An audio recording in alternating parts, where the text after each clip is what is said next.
Ang ganda ng jeepney na yan. Oo, sakay tayo mamaya.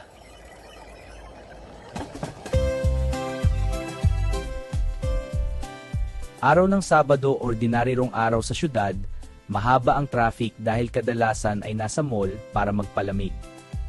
Abang-abala ang lahat sa pamamasyal, ang mag-anak ni Mang Juan ay abala naman sa paglilinis ng bakuran dahil fiesta sa Makalawa at uwi ang kanilang anak galing ibang bansa para magbakasyon. Bilisan natin, malapit nang dumating si ate.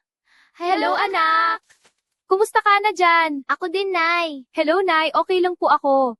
Anak, miss ka na namin. Excited na kami sa pag-uwi mo, anak. Sige, anak. Ingat ka dyan, ha? Sana mabili ni ate ang pinabili kong laruan. Sana ako din. Balita ko magaganda ang manika at masasarap nga chocolate doon. Pagkatapos ng tanghalian, ang mag-anak ay masayang nagpahinga sa sala habang nanood ng paborito nilang palabas sa TV. Balita mula sa ospital, isang taon na hawa sa zombie virus ang nag-transform at kumakalat na sa bayan. Ano, zombie? Nakatakot naman, eh. Mga tao sa panahon ngayon, kung ano-anong fake news ang ginagawa para sa views, wala tayong dapat ikabahala kasi hindi totoo yan. Ano kaya ang mangyayari sa susunod? Totoo kaya ang balita? Abangan! Please follow, comment and share. Thank you.